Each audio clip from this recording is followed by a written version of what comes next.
अगर हमारे ऊपर कोई परेशानी आ जाए तो हम कई तरह के उपाय करते हैं, पर जाने अनजाने में हम ना जाने कितने तरह की गलतियां कर देते हैं, जो गलतियां हमारी रोज़मर्रा की ज़िंदगी में होती हैं, यानी कि दैनिक दिनचर्या में हमारे द्वारा की गई गलतियां, और वही गलतियां हमारे ग्रहों को ख़राब कर देती हैं। आज हम समझेंगे किस तरह से हमारी छोटी छोटी गलतियां सूर्य, चंद्र या मंगल को ख़राब कर देती हैं, और इनसे मिलने वाले अच्छे असर को बंद करके हमारे जीवन में इनसे संबंधित परेशानियां लेकर आ जाती हैं। तो चलिए सबसे पहले शुरू करते हैं सूर्यदेव से। सूर्यदेव जो कि बिना थके, बिना रुके और अपनी दिनचर्या के हिसाब से रोज़ निकलते हैं, रोज़ निश्चित समय पर ही ढलते हैं, और सूर्य हमें ये सिखाते हैं कि हम अपने जीवन में दिनचर्या का पालन करें, यानी कि नियमों का पालन करें जो कि हमारी रूटीन में होते हैं, जैसे कि सही समय पर उठना, सही समय पर खाना, सही समय पर सोना, सही समय पर अपने काम भी करना। जो भी हम काम करते हैं, अगर हम उनको टालम टोल करते हैं, उनको डिले करते हैं, इग्नोर करते हैं, लास्ट मोमेंट पे करते हैं, तो ऐसे केस में हमारे सूर्य ग्रह कहीं ना कहीं हमारे साथ अपनी ट्यूनिंग ना बनाकर हमारे जीवन में सूर्य ग्रह संबंधी परेशानियां लाते हैं। अब सूर्य ग्रह संबंधी परेशानियां ये होंगी कि व्यक्ति के अंदर गुस्सा बहुत होगा, किसी की बात सुनेगा नहीं और अपनी हट के आगे अपना ही नुकसान करेगा। कोई समझाना चाहेगा तो उसको शायद वो कम अक्ल का समझ के उसकी बात को, उसकी सलाह को दरकिनार कर दे और अपने लिए उसी गलती के कारण जीवन में मुश्किलें ले आए। जब आप सुबह उठते हो सकता है कि आपका कोई रूटीन फिक्स हो, कईयों का रूटीन फिक्स नहीं होता। कोई लोग 9 बजे भी उठते हैं, 8 बजे भी उठते हैं, कई तो 11-11 बजे उठते हैं। चाहे उनका रात का समय बिल्कुल सही रहा हो, यानी कि सोने का समय बिल्कुल सही रहा हो, फिर भी वो बेड या बिस्तर को छोड़ते नहीं हैं। और सुबह जब सूर्य उदय होता है तब देखा होगा आपने, लोग सूर्यदेव की पूजा करते हैं, घर में अपने साफ़ सफाइयाँ उससे पहले ही कर लेते हैं ताकि सूर्यदेव का आगमन किया जा सके। पर यहाँ पर उल्टा ही होता है।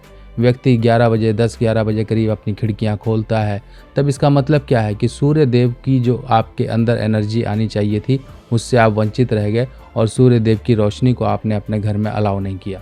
जितना ही आप घर में अंधेरा रखेंगे, जितना ही घर में आप सूर्य की रोशनी को प्रॉपर नहीं आने देंगे, उतनी ही आपके घर में दुख, दरिद्रता और परेशानियां आएंगी, क्योंकि सूर्य देव की रोशनी ही हर तरह के जीवाणुओं को ख़त्म करती है, हर तरह की पॉजिटिव एनर्जी को लेकर आती है। एक अंधकार यानी कि अंधेरा ही नेगेटिविटी का कारण होता है, यानी कि इंसान जब डिप्रेस होता है, टेंशन में होता है, तो उसे लाइट्स पसंद नहीं होती हैं, उजाला उसे पसंद नहीं, उसे सिर्फ अंधेरा और एकांत ही पसंद होता है। तो ये चीज़ें उन लोगों के लिए बहुत ज़्यादा परेशानी वाली हैं जिनकी कुंडली में भी सूर्य डिस्टर्ब हैं, सूर्य कमज़ोर हैं, गुस्सा ज़्यादा आता है, कहीं ना कहीं बीपी या ब्लड प्रेशर संबंधी कोई परेशानियां हैं, कोई जॉब संबंधी परेशानी, ये सब लक्षण होते हैं सूर्य मंदे के। और अगर आपने सूर्य को सुधारना है तो अपनी दिनचर्या को सुधारना शुरू कर दीजिए। देखिए सूर्य के अच्छे असर आपको मिलने शुरू हो जाएंगे। चलिए अब हम बात करते हैं चंद्रदेव के बारे में। चंद्रदेव जो कि हमारे जीवन में खुशियाँ, सुख, शांति, माता, पैसा, ये सब चीज़ें हमें इनसे मिलने वाले सुखों का अनुभूत करवाती हैं, इन सुखों से हमें कनेक्ट करके रखती हैं।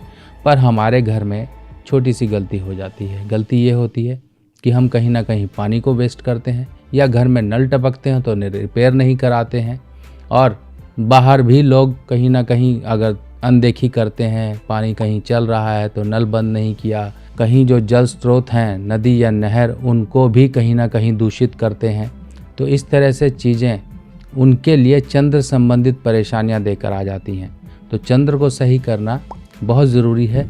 घर से ही आप अपने ग्रहों का उपाय करते चलें और दिनचर्या में इन चीज़ों को फॉलो करें। माता के साथ कभी ना बिगाड़ें, माता को आप सुख देते रहें, उनको दुख ना दें। माता चाहे बड़ी बूढ़ी हो गई हैं, चाहे कुछ की, वो बुढ़ापे में एक मेंटालिटी होती है, वो हर एक की होती है। आप भी कभी बूढ़े होंगे तो आपके अंदर भी ये मेंटल चेंजेस आएंगे। बच्चे और बूढ़े को एक समान समझिए। जिस तरह से आप अपने बच्चों को प्यार देते हैं, उसी तरीके से बूढ़ों को प्यार देना पड़ेगा। जो बुज़ुर्ग हैं उनके अंदर बचपना आ जाता है, तो जो हम लोग होते हैं तब यही सोचते हैं कि ये कैसी हरकतें कर रहे हैं, ये इतने बुज़ुर्ग होकर भी इस तरह की इनकी बिहेवियर है। ये सब चीज़ें नेचुरल टेंडेंसीज़ हैं और हर एक के साथ होती हैं। तो चंद्र को अगर आपको लगता है चंद्र वैसे ही आपको कहीं ना कहीं एक negativity, mental problems, financial problem दे रहा है, तो लोग अक्सर देखा जाता है कि मोती पहनते हैं, वाइट रंग का मोती पहनते हैं। वाइट रंग का मोती पहनना आपको उस रिज़ल्ट का अनुभूत नहीं कराएगा, वो रिज़ल्ट नहीं देगा जो कि आपको चाहिए, क्योंकि अकेले सफ़ेद मोती से आपको रिज़ल्ट नहीं मिल सकते हैं जब तक बृहस्पति का सपोर्ट ना मिले, यानी कि सुनहरा मोती, गोल्डन मोती। अगर आप गोल्डन मोती पहनते हैं और वो भी चांदी में बनवा के, आपकी इच्छा है आप सोने में भी बनवा सकते हैं, वरना चांदी ही सफिशेंट है। चांदी में बनवा के अपनी अनामिका उंगली में या लॉकेट में या फिर आप अनामिका उंगली में पहनते हैं, तो इससे क्या होता है, बृहस्पति की सपोर्ट चंद्र को मिलना शुरू हो जाती है, जो दोष होते हैं वो दूर हो जाते हैं। लाल किताब की सभी सामग्री अब आप मेरी व्हाट्सएप कैटलॉग पर आसानी से देख सकते हैं और आप अपने एड्रेस पर मंगवा भी सकते हैं। चलिए अब हम बात करते हैं मंगल के बारे में। मंगल कैसे खराब होता है। मंगल हमारे घर में, आपने किचन में तो देखा ही होगा कि कभी सफाई होती है, कभी नहीं हो पाती है, कभी कभी हम घर में अपने अनाज को सही ढंग से मैनेज नहीं कर पाते हैं, अनाज खराब हो रहा है। ये सब चीज़ें मंगल को डिस्टर्ब करती हैं, क्योंकि जो भी हम खा रहे हैं खाना वो पक रहा है, यानी कि पकता है उसके बाद ही हम खाते हैं, और जहाँ पर भी ये पकती हैं चीज़ें वो सब मंगल से संबंध रखती हैं। तभी कहा जाता है आपको राहु को शांत करने के लिए, राहु के उपाय के लिए रसोई में बैठ के खाना खाइए, ताकि मंगल की शक्ति आपके अंदर आए और राहु की शक्ति जो नेगेटिव है वो दबे। इसीलिए हमें रसोई का खासकर ध्यान रखना होता है। अक्सर लोग अपने चूल्हे को साफ़ नहीं करते हैं। चूल्हे को रात के समय प्रॉपर तरीके से साफ़ करिए, और जब साफ़ कर दिया है तो बाकी बर्तनों पर भी ध्यान रखिए, जूठन वगैरह मत छोड़िए। ये एक बिल्कुल सिंपल सी कहावत है कि हमारे पुराने ज़माने में भी बड़े बुज़ुर्ग इस चीज़ का पालन किया करते थे। सुबह चूल्हे को वो प्रॉपर लीपते थे, यानी कि बिना साफ़ किए रात भर का पूरे दिन का इस्तेमाल किया हुआ चूल्हा अगले दिन इस्तेमाल नहीं होता था। अगले दिन वो गोबर और मिट्टी के लेप से उसे साफ़ किया करते थे, लीपते थे, पोतते थे। इस तरह से वो चूल्हे को इस्तेमाल करते थे, और चूल्हे की पूजा भी होती है, अन्नपूर्णा की पूजा होती है। और इस तरह से अगर हम मंगल को यहाँ पर दूषित करेंगे तो क्या होगा, हम जो भी अन्न खाएंगे वो हमारे शरीर में लगेगा नहीं, हमें उसका बेनिफिट नहीं मिलेगा। हम खाएंगे तो सही, पेट भरेगा, पर वो हज़म नहीं होगा, किसी न किसी तरह से आपको दिक्कतें देगा। आप खाना खाने बैठोगे तब आपके क्लेश होगा घर में, आपके खाने में उलझुल चीज़ें निकलेंगी, कहीं कंकर निकल रहे हैं, कहीं बाल निकल रहे हैं, कभी कीड़े निकल रहे हैं, कुछ भी इस तरह की जो चीज़ें हम नहीं खा सकते हैं, जिनको देखकर हमारे खाना खाते हुए मन खराब हो, इस तरह की घटनाएं होती हैं। मन तो बातों से भी खराब होता है। जब घर में आप खाना खा रहे हैं, कलेश हो रहा है, तो वो जो आप खा रहे हैं वो मन से नहीं खाते हैं। अब जब मन से नहीं खा रहे हो तो वो तन को क्या लगेगा। इसी तरीके से जब आपकी धर्मपत्नी एक दिल से खाना बनाती है तो वो आपके शरीर को भी लगता है, पर जब वो कलेश में खाना बनाती है, गुस्से में खाना बनाती है, तो वही खाना हजम नहीं होता है, कुछ ना कुछ दिक्कतें लेकर आता है। और शरीर को सही रखना हमारी खुराक से ही जुड़ा हुआ है। और ये कई लोग बेड पर बैठकर खाना खाते हैं, इस तरह से भी मत करिए। किचन को साफ़ रखिए, अनाज अगर कहीं ख़राब हो रहे हैं तो उनको व्यवस्थित करिए, और साथ ही साथ अपने बर्तनों को रात को जूठा मत छोड़िए। इस चीज़ का ध्यान रखिए। घर में अगर चूहे वगैरह हैं तो उनको पकड़िए, मारिए मत, उनको किसी तरीके से पकड़िए। जाल वगैरह आते हैं वो लगाइए, या कोई और ट्रैप है। आजकल तो चूहे भी बहुत समझदार हैं, जाल में फंसते नहीं हैं, पर आजकल यूट्यूब पे बहुत सारे तरीके हैं चूहे पकड़ने के, उनमें से कोई एक फॉलो करिए। नए तरीके से ही चूहा फंसेगा, क्योंकि अब पुराने तरीके से सब चूहे समझदार हो चुके हैं, आजकल फंसते ही नहीं हैं। जब मंगल डिस्टर्ब होगा तो इंसान के जीवन में हर पार्टी, हर खुशी, हर किसी न किसी महोत्सव के बाद जीवन में परेशानी लाएगा। अब परेशानी कैसे आएगी, आपने कोई पार्टी मना ली, कोई सेलिब्रेशन मना ली, किसी ने बता दिया आपने किसी को कि हाँ हमारा ये अच्छा काम हो गया, चलो मिठाई खा लो, ये है वो है। इस तरह की जो भी सेलिब्रेशन होती हैं, इनके बाद कहीं ना कहीं मंगल अपना दूषित प्रभाव आपके जीवन में दर्शा देता है। ये मंगल बध के नेगेटिव प्रभाव है। और मंगल बध के लिए तो मैं सिंपल सा आपको उपाय बताता ही हूँ कि 3 धातु को मिश्रित करवा के एक छल्ला बनवा कर आप जरूर पहनिए। एक छल्ला, देखिए नॉर्मल लोग पहनते ही हैं गोल्ड सिल्वर, तो इन 3 धातुओं का मिश्रण करा के क्यों नहीं पहन सकते हो। अगर मान लीजिए आपको लगता है गोल्ड नहीं अफोर्ड कर सकते हो तो आप सबकी सहूलियत के लिए ही मैंने पीतल, तांबा, चांदी इन तीनों का मिश्रण करा के बिना कट लगा हुआ, बिना किसी जोड़ का, यानी कि पूरा एक धातु से बना हुआ ऐसा छल्ला तैयार करवाया है। और आप सभी लोगों के लिए करवाया ताकि आप सोने को जो अफोर्ड नहीं कर सकते वो अपने इस छल्ले को मंगवा कर पहनिए।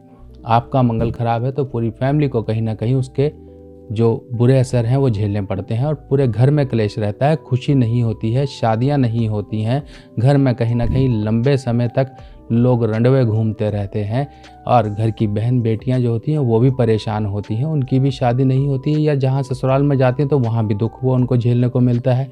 क्योंकि जब मंगल ही कमज़ोर है तो बुध ऑटोमेटिकली कहीं ना कहीं डिस्टर्ब हो जाता है। बुध यानी कि आपकी बहन, बुआ, मौसी और बेटी, अगर ये कहीं पर बुध के कमज़ोरी आती है तो मंगल की सपोर्ट ली जाती है, पर मंगल ही कमज़ोर है तो क्या सपोर्ट देगा। इसलिए मंगल को सही रखिए, बहुत ज़रूरी है। मंगल हमारा लिवर भी है क्योंकि पूरा लिवर लाल रंग का है और खून से भरा हुआ है। हमारे शरीर में जितना भी रक्त दौड़ रहा है ये सब मंगल है। हमारे शरीर में जो ऊर्जा है ये मंगल है। हमारे जीवन में जो खुशी है वो मंगल है, क्योंकि मंगलमय कार्य, मंगल यानी कि शुभ कार्य मंगल हैं। हमारी मान लीजिए मंगल दोष के कहीं पर पीड़ित हैं लोग या फिर मंगल बध के प्रभाव हैं, तब ये मंगल नेगेटिव होता है और मंगल इसे कहते हैं मंगल बध। मंगलिक होना, मंगल बध होना दोनों अलग अलग टर्म्स हैं, तो इनको थोड़ा कंफ्यूज मत होइएगा। बस इतना समझ लीजिए मंगल नेगेटिव है तो खुशियाँ नहीं, तो समझ लीजिए मंगल आपका बध यानी कि नेगेटिव है। जिन लोगों के भी मंगल खराब होते हैं उन्हें ऊपरी बाधा का शिकार बार बार होना पड़ता है। ऐसे लोगों के ऊपर तंत्र क्रियाएं, भूत प्रेत, चक्कर, ये सब चीज़ें नेगेटिविटी का काफ़ी ज़्यादा साया रहता है। और जिसे कहते हैं कि राहु की जब शरारतें काम करना शुरू कर दें तो समझ लो मंगल के नेगेटिव प्रभाव हैं। अब आपको ये सब चीज़ें सुधारनी है। अपने खाने पीने को सुधारिए, अपनी डाइट को सही करिए, घर की रसोई को साफ़ करिए, अगर चूल्हा है तो उसे साफ़ रखिए, घर में ख़राब चूल्हे पड़े हैं तो उन्हें निकाल दीजिए। ऐसे चूल्हे मत रखिए, कभी सही नहीं होंगे और सेफ्टी के लिए भी आपके लिए बिल्कुल सही नहीं है। पुराने चूल्हे यूज़ मत करिए, नए चूल्हों को यूज़ करिए, उनके अंदर वॉल बर्नर इनका ही सारा इम्पोर्टेंस होता है, किसी हादसे का शिकार ना हो पाए, इसलिए ऐसे चूल्हे भी घर से हटाइए। और घर में इलेक्ट्रॉनिक्स सामान अगर ख़राब हैं तो उनको हटाइए। बाकी दोस्तों ऐसे ही और जानकारियाँ जो आपकी रोज़मर्रा ज़िंदगी से जुड़ी हुई हैं लेकर मैं आता रहूँगा। बाकी मिलते हैं नई जानकारी के साथ नई वीडियो में, तब तक के लिए अपने सुभाष भाई को आज्ञा दीजिए। नमस्कार।